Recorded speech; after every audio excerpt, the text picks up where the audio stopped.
커피 한 잔 값으로 부동산에 투자할 수 있다는 거 아시나요? 여기 바로 그 방법이 있습니다. 오늘의 떠먹지는 리츠 투자에 대한 이야기입니다.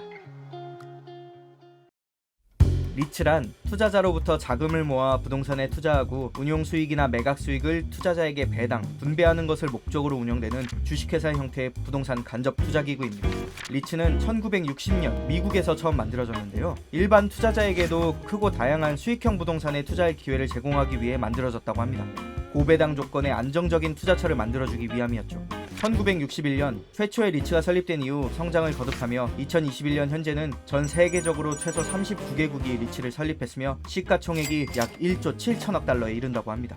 리츠는 유형과 투자 대상에 따라 분류할 수 있습니다. 형태로 구분하면 자산운용 전문 인력을 통해 투자 운용을 직접 수행하는 자기관리 리츠, 투자와 운용을 다른 자산관리 회사에 위탁하는 위탁관리 리츠, 기업 구조조정용 부동산을 투자 대상으로 하며 투자 운용을 자산관리 회사에 위탁하는 기업 구조조정 리츠로 나뉩니다.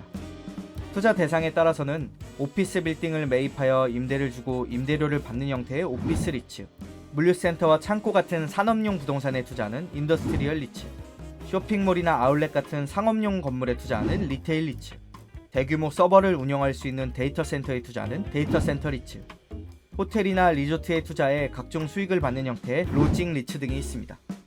여기서 잠깐, 부동산 펀드와 리츠는 뭐가 다른 건데? 하고 궁금해하는 분들이 계실 겁니다. 부동산 펀드와 리츠 모두 다수의 투자자로부터 자금을 모아 부동산에 투자해 수익을 얻는 것은 같다고 할 수 있습니다. 그렇지만 자세히 들여다보면 큰 차이점을 가지고 있다고 하는데요. 투자자 입장에서 느끼는 가장 큰 차이점 중 하나는 바로 유동성이라고 할 수 있습니다.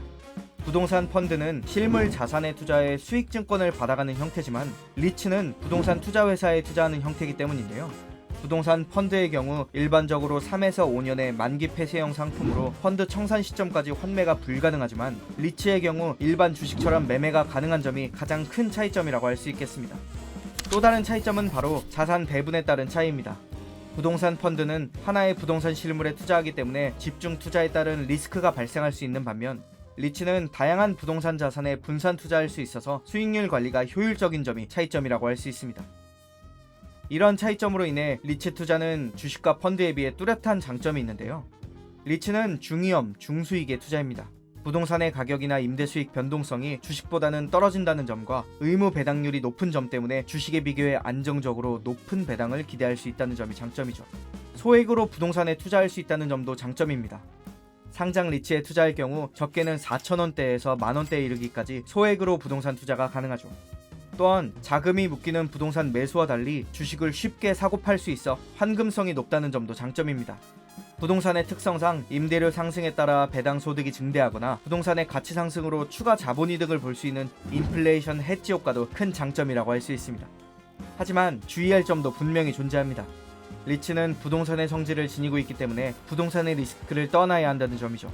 부동산의 흐름이 좋지 않거나 투자한 건물의 임대료가 떨어지면 수익도 당연히 떨어집니다. 월세가 밀린다든지 계속해서 공실로 비어있다든지 하는 문제점이 발생한다면 리츠가 부실해질 수 있다는 것이 단점이라고 할 수 있습니다.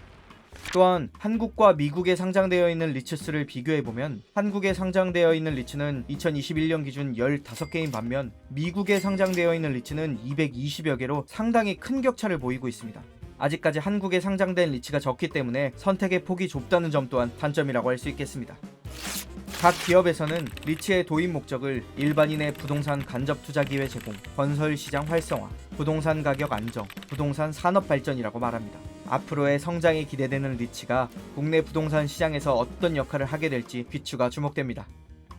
오늘의 떠먹지 리츠 투자에 대한 이야기는 여기까지입니다.